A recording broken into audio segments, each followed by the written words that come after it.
Plato, and today let's talk about the Greeks again, only today let's talk about Greek thought. And the Greeks, obviously, as you all know probably, were well known for philosophy, for the dramas that they wrote, for their literature, for their art. And one can say really that the Greeks, perhaps more than anybody else in the ancient world, developed philosophy, developed their ideas about nature, developed their ideas of science, for example, and even developed ethical systems, which today we still go back to or refer back to. So let me start again. Last time we were talking about Athens, and we saw that Athens rose to heights in terms of developing democracy, and perhaps got as far or further than anybody else in the ancient world, but we also saw that at the end they got a little bit too greedy or a little bit too much involved in asserting their power, and ultimately that led to the downfall of Athens when they became an imperial master of others and more or less forgot about democracy. So let's talk about that because there were lessons in that, and there were lessons where the philosophers got that perhaps the Greeks or the Athenians had overstepped what they should have. Perhaps they'd forgotten about the ethical systems or ethics, which should have been the basis of what they were doing to begin with. So let's take a look at philosophy and where that comes from. You may have been, or you may have heard of the Sophists, for example. They were often, many of them, deniers that one can find an absolute truth. So they believed, many of them, in relativism. And one of them, Protagoras, pretty well known as somebody who influenced Socrates. Protagoras said, man is the measure of all things. And what he meant was that in terms of human beings, in terms of human nature, in terms of how we actually conduct ourselves, we're talking about ethical systems. And ethical systems, it's not so easy to determine what should be done, what ought to be done, how we ought to act in any kind of absolute terms. A little bit different than when we're looking at the cosmos or nature. So Protagoras said man is the measure of all things, and to some extent that's what Socrates would say also, that man is the measure of all things to the extent that he more or less had to determine what his ethical life will be. He makes choices. But Socrates wasn't a relativist really. He also believed that it's possible to make rational choices, and it's possible to know the difference between good and evil. And he devoted a lot of his thinking to that. That led him to doubt what others were saying, and ultimately to doubt authority. And as you know, as a result, Socrates was actually put to death because perhaps he doubted a little bit too much. But there were others after that who built on the work of Socrates, and you know Plato perhaps, back in the 4th century, 5th and 4th century BC. Plato came along, and Plato developed his philosophy, very different than what other Greek philosophers were saying, because he believed in absolute truth. He believed that truth was absolute, that it was something that was eternal, non-changing, and he set about to prove that. And what he meant by that was that what was absolutely true would be quite different than anything we can observe in this world. And what he meant by that also was that he saw a dualistic universe. He saw a dualistic cosmos. That is to say, there was a huge difference between matter and idea. And what he meant by idea was the eternal forms or eternal ideas or truth. And he saw that as something which was transcendent and outside of the material realm. In matter, in our cosmos, in the world in which we live, everything changes all the time, and whatever changes can't be eternally true. That's how he saw things. And you are perhaps familiar also with the story that he developed, the allegory of the cave, where you might be sitting, put yourself in this place, you're sitting in a cave, you're facing not the entrance, but the wall. There's a wall in front of you, the entrance is behind you, and the light is behind you also. What he meant by this story, this narrative, was that in this cave, all you'll ever see really are shadows. You'll never be able to see the light behind you. And what he meant by that, you'll never be able to see the truth, because the truth is transcendent. It's outside of this world. That was the way that Plato was telling his readers and those who studied with him. That was the way that he was telling them that everybody was living in this dualistic world, and it's very difficult to know the truth. So how does one know the truth? According to Plato, you can only know it through the ideas you hold, because you were born with those ideas. These are innate ideas. So you can only have the idea of God, for example, because you can't get the idea of God from nature, but you can get the idea of God simply within your mind, within your reason. You were born with it. So that's how he understood things, and this dualistic world would be how he defined the world in which he lived. Plato, of course, believed when it comes to the state, he believed that a good man couldn't be good if he had the wrong political structure or the wrong state. So he believed in what he wrote was the Republic, and he believed in a republic, but he also did not believe in democracy, because democracy would be run by people who didn't understand statecraft, who didn't understand foreign policy.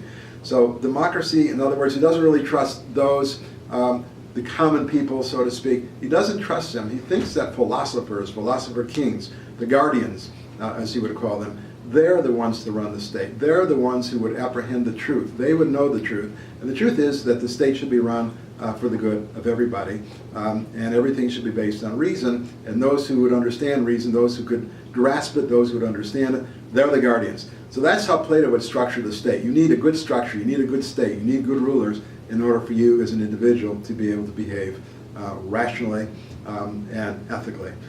Well, that's not how Aristotle would see things. Aristotle lives a little bit later, into the 4th century BC, and Aristotle wrote on virtually everything. Aristotle believes that knowledge is not based simply on innate ideas. You're not born with ideas as such. You get ideas through your senses. You get ideas from what you experience. You get ideas from what you observe, what you hear, what you taste, what you touch, by going out into observing things, by observing nature. And what Aristotle finally came to conclude was, through these observations, that it's possible to understand how things work, how nature moves, causality, and as a result, he was able to come up with ideas such as natural laws. He believed that nature corresponded to natural laws which could be understood by reason, discovered by reason. He believed very strongly in experimentation, direct observation, really the scientific method. And the result was he came to believe, that nature operated lawfully and meaningfully.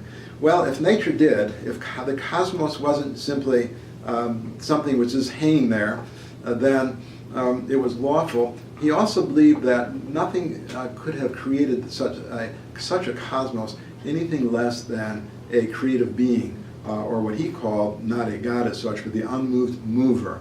Later, of course, Christianity will take the idea of the unmoved mover and say, aha, here is the Christian God creating the universe.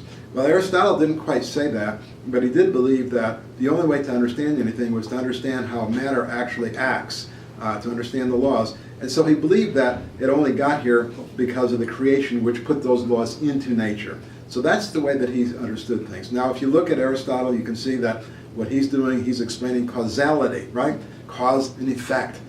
He works from nature back to the cause of what put nature there. If you look at Plato, Plato really can't do that because of his dualistic ideas, and that's because the idea, truth, is something outside of matter, outside of the world. For him, the fact that something changes is not an indication of causality changing. It's an indication simply that matter is not truthful, and that truth is not inherent in matter. Well, those are the philosophical ideas. Aristotle, of course, developed ideas also about the universal brotherhood, which later on he will actually teach Alexander the Great. Alexander the Great perhaps was not the perfect pupil, but in any case, this gives you some idea of what Aristotle was thinking. Aristotle believed democracy is the best. Not the perfect system, but democracy is far better because everything else is simply worse. Something that Winston Churchill would say many centuries later. Let's go on from philosophy, and let's just talk a little bit about Greek drama, because first of all, I would like for you to be reading Euripides' Medea, and I won't say much about that now. We'll be doing that later on. But let me at least refer you to some of the great classics of Greek drama, which tell stories or develop narratives about Greeks, which kind of give Greeks a way of what they should be doing. It gives them sort of an ethical platform on which to stand. One of the great writers was Aeschylus, and he wrote about King Agamemnon. There was a trilogy of plays actually called the Oresteia, named after Orestes, who's the son of Agamemnon. In this story, which is a classic Greek tragedy, Agamemnon goes along with other Greeks, his brother Menelaus, for example, and they go to Troy following the kidnapping of Menelaus's wife. In any case, and that's Helen. In any case, they go to Troy, and they're there for some 10 years. The Trojan War that you will read about occurs. By the way, we know that this actually did occur because of the field work of Hermann Schliemann back in the 19th century. In any case, while Agamemnon is there, he does terrible things. He defiles the temple. He forces women to have relations with him, physical relations with him. And then he returns, finally when the war ends successfully for the Greeks, he returns back to his kingdom to be united with his wonderful beloved wife. She's not so happy to see him, as it turns out. And her name is Clytemnestra. Clytemnestra, it seems, has taken a lover. His name is Aegisthus. They conspire and they murder this poor king, who's actually not so poor because of the terrible things he's done. And guess what? From there, it goes on. Orestes, having seen his mother murder his father, decides to get revenge and ends up murdering his mother and her lover. He's, of course, after that suffers greatly because despite everything, he has murdered his mother. He is followed by what's called the Furies, is essentially his conscience, right? And finally, his suffering drives him to despair, and he finally, tormented, admits to his guilt. It's in doing that, however, that everything is kind of reconciled. He admits to his guilt. He admits to his own personal responsibility. He does not say that she deserved to die because of what she had done.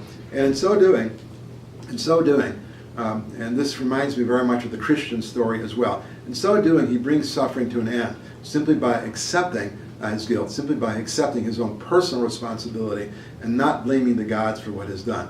So this is one motif, this is one story, one narrative of how one can restore balance, how one can restore harmony in the universe, despite the most tragic of things, such as murdering one's mother. And then, of course, other plays. You're familiar with Sophocles, perhaps, and Oedipus Rex, and the whole cycle of those plays. Oedipus, of course, inherits a curse. It turns out that when his father hears about not the curse, but when his father hears the prophecy that Oedipus is going to murder his father and marry his mother, he sends the baby Oedipus away with a shepherd who brings him to another kingdom and just sets him down to die. He doesn't die, he's discovered, he's protected, he grows up in the kingdom, and then he hears about the same curse, the same prophecy, and deciding to escape that, leaves the kingdom, mistakenly concluding that he had been born there, and ends up in the kingdom where he had been taken from. Needless to say, after a time, he ends up one day. He comes across. He's traveling. He comes across his. Doesn't know it's his father, but in any case, he mistakes him for simply a traveler. They had quarrel, and the result is he ends up killing the man, the so-called stranger in the road. Stranger turns out to be not a stranger at all, but his father. That's the first part of the curse. Later on, I won't give you all the details. You can certainly look all this up. Later on, he ends up in the kingdom where he actually was from, and he ends up at some point meeting a woman there. Her husband recently deceased, and as you might have already guessed, ends up marrying her. Who is she? She is his mother, and that brings the everything to a kind of conclusion. Oedipus suffers greatly. All sorts of things happen. Terrible things happen. He doesn't know it's his mother. Finally, when it's revealed who she really is, and by then he's had 4 children, he curses himself. He says that, you know what, the gods made me do this. It's their fault, not mine. He never accepts responsibility, and the result is, because of that, harmony is never restored. He ends up suffering forever, and what he has done simply is inherited. The sins that he's committed are now inherited by his children. His 2 sons end up going to war against each other and dying at each other's hand. So as you can guess, the curse goes on, it never ends, and the story here is, unlike the one I just told you about Agamemnon, the story here is that this curse will go on forever. That there's no moment of redemption at all. let me just sum up some of these things. The Greeks also developed a sense of history, which was quite unique for them. The Herodotus, for example, and Thucydides both believed that it's very important. Are we done? Can we stop? Yeah, you can. Okay. Well, you can pull that off. Sorry. Herodotus, for example, a great historian who wrote about the Persian War. Thucydides, another great historian who wrote about the Peloponnesian War between Athens and Sparta. Both of them believed that history was an independent discipline. Both of them believed that history is not something determined by the gods, but it is something which is made by humanity, by mankind. Mankind owns its own history. Both really believed in documentation, interviewing, and Thucydides in particular believed that to understand history, you really had to look at the motives of the statesmen or the motives of the leaders to understand what they were doing. And so history takes on a sort of independent course all of its own. The Greeks come to believe that history is unique, it's linear, it moves forward, it's not cyclical the way that many of the ancient cultures did. Altogether, what did the Greeks accomplish? Well, many things. They were humanists. They believed in the dignity of mankind, of the human being. They believed in reason. They believed that we are responsible for ourselves. They believed that we should be ethical beings. They believed, ultimately, that it wasn't God's running things, it was us here on earth. And ultimately, what they really believed was in sort of a civic development. Civic development meaning citizenship, that people should participate in the politics where they lived. Again, that they're responsible for creating ethical systems within that politics. And that's it for now. Thank you.